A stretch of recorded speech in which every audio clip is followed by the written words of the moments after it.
Hello FPL fans and welcome back to the channel. Today we've got the team selection for FPL Game Week 33. So just before we get into the video, don't forget to like and subscribe to show support for the channel. And once again, share this video with your friends if you guys are enjoying this type of content. With that being said, let's get into the video.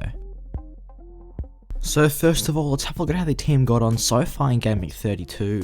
In goals, Mendy got me 0 points as he couldn't get the start over Kepa Arrizabalaga, which was a bit disappointing as Chelsea cashed in with a clean sheet against Brighton. And on the bench for the goalkeeper, Forster didn't play as he got 0 points as well, so it was disappointing to see a clean sheet go begging as the keeper blanked. So moving on to the defenders, the pick of the bunch was Alexander-Arnold and Saiss, who both got 8 points respectively, as Alexander-Arnold was able to get himself an assist and maximum bonus points for the 4th time in his last 6 matches, and Saiss cashed in with a clean sheet and 2 bonus points for the Wolves, which was nice to see. In the midfield, Son was the star with 12 points as he had the double game week this week, getting himself a late penalty goal against Southampton to secure maximum bonus points.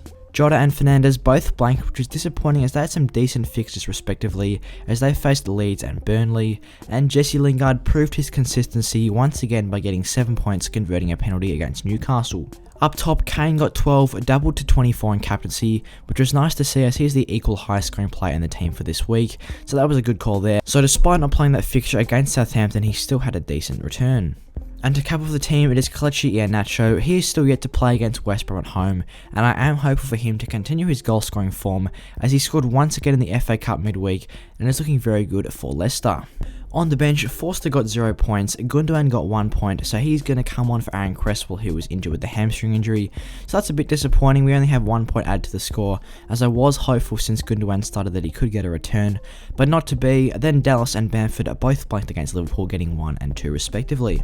So this means for this game week, so far we have got 66 points, with that Gundogan sub and Iheanacho still to play, which is decent considering that the average is 39 for this game week, and our game week rank is very impressive at 350k, which has seen our overall rank climb quite a lot as we are positioned around that 300k mark currently. So before we jump into the team for Game Week 33, let's have a look at some potential transfer thoughts. So with Gundogan only returning 1 point again for Man City, he is on the ropes to be rotated out of the squad. Have a look at some upcoming fixtures. Leicester, Liverpool and Leeds have some very good upcoming matches.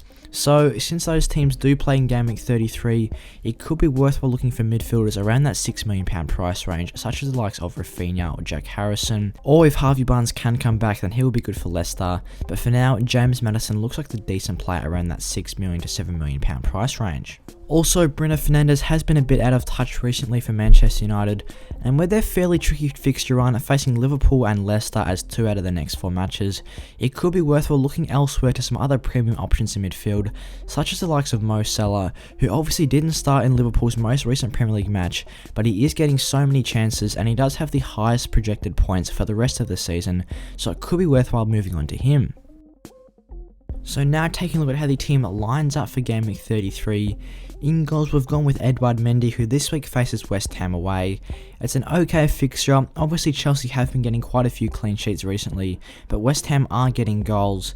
Looking at Fraser Forster, he doesn't have a fixture for this game week, so obviously Mendy is going to get the nod.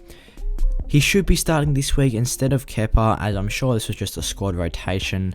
And after this match against West Ham, Chelsea do face Fulham as well, so there's no need to move on Edouard Mendy there.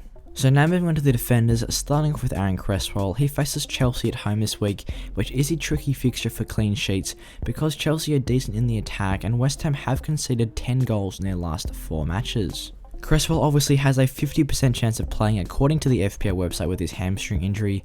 He should be back for West Ham's clash as they do play in a week or so hopefully he can recover. But there hasn't been too many updates with his injury, so if he is out for this match, we'll be moving him on to a different defender obviously, so we can get one that starts. Obviously Cresswell has been great this season with 10 assists and 10 clean sheets, so if he does start, he does offer that assist potential as well from the corners if West Ham are unable to get the clean sheet. Moving on to Trent Alexander-Arnold, this week he faces Newcastle at home, which is a great fixture for him to continue his very good form, as he's recorded a very impressive 40 points in his last 4 matches. This comes about as he has got himself 2 clean sheets, 2 assists and 1 goal in his last 4 games, and has been very impressive for Liverpool, receiving 3 bonus points in each of his last 4 matches. Liverpool obviously have a great back end to the season, facing Newcastle, Manchester United, then Southampton, West Brom, Burnley and Crystal Palace, which is just looking like a great batch of fixtures, so there is no way Trent is departing the squad.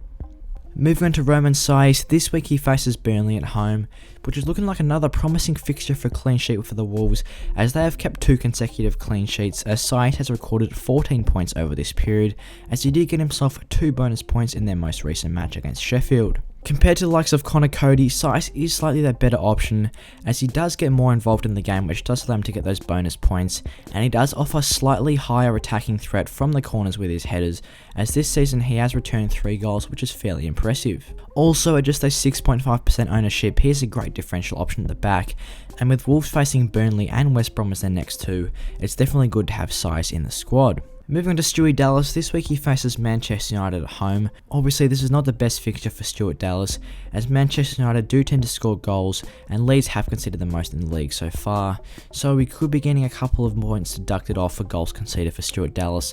But due to the lack of variety in the squad, with 4 players not playing this week, he is going to have to get the nod.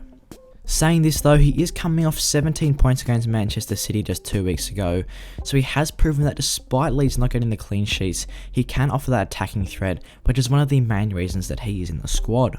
Moving on to the midfielders, Jota faces Newcastle at home this week, which is a great fixture for him. Despite not getting himself a goal in his last 2 matches, he did record 20 points in the previous 2 before this, so he does have the potential, and he has been starting consistent minutes as well for Liverpool, which is nice to see, so I am backing him in to get himself back on the score sheet, as he is getting chances. Moving on to Bruno Fernandes, he has got a nice fixture this week of Leeds away. Obviously Fernandes has been a bit out of touch recently, only getting himself 1 goal and 1 assist since game week 26. But with this fixture against Leeds, obviously they do concede quite a few goals, and with him recording 218 FPL points already this season, you wouldn't put it past him to get back to his returns. And to cap off the midfield is Jesse Lingard, who this week faces Chelsea at home. Coming off 7 points in game week 32, it has meant that this season he has recorded 9 goals and 4 assists, with just 1 blank in game week 23, which is obviously very impressive. His last 4 matches include hauls of 12, 12, 14 and 7, and he has just been in great form for West Ham, so there is no way he is departing the squad despite this difficult fixture. And have a look at the 3 forwards. Currently Harry Kane is listed down as starting, as we have Forster, Gundogan, Son, Diaz and Kane all not playing this game week, so that is a reason why we are looking to move on those sort of assets, because we do want to field 11 starting players, but for now Kane is on the field. This brings me to my next player, which is the in-form Kelechi Iheanacho. With 7 goals in his last 5 games and 8 goals in his last 6 matches in all competitions, he has been in great form recently, and considering that he is facing Crystal Palace at home this week, who aren't the strongest defensive side, they're okay, but with Leicester's great attacking form, I am going to chuck the captaincy armband on Kelechi Iheanacho as a bit of a differential option. Obviously there aren't too many obvious captaincy options for this week, apart from Salah who faces Newcastle at home, and maybe Fernandes against Leeds, but with the back end of the season coming around now, it is key to go for those differential option picks and captaincy, so that's why I've gone for Kelechi Iheanacho. And to cap off the team, it is Patrick Bamford, who this week faces Manchester United at home. Obviously this is a tricky fixture for him, as Bamford has looked off it a bit recently. In his last 3 matches he has recorded 1 assist, but has been subbed off very early in 2 out of his last 3 games, so I'm not the most confident that he can get an attacking return. He is getting into some decent positions and could have easily had himself a goal or 2 against Liverpool, so that does give me confidence that he is getting chances, so hopefully he can turn one home against Manchester United, as Bamford can tend to be a bit wasteful. But obviously after this fixture against Manchester United for Leeds, they do face Brighton, Spurs, Burnley, Southampton and West Brom, which is no doubt a good back end to the season. So just crack out this week in game week 33 and then reap the rewards at the back end of the season. So as I said before, my bench is looking like Forster, Gundogan, Son and Diaz, who are all not playing game week 33 as they have blank fixtures.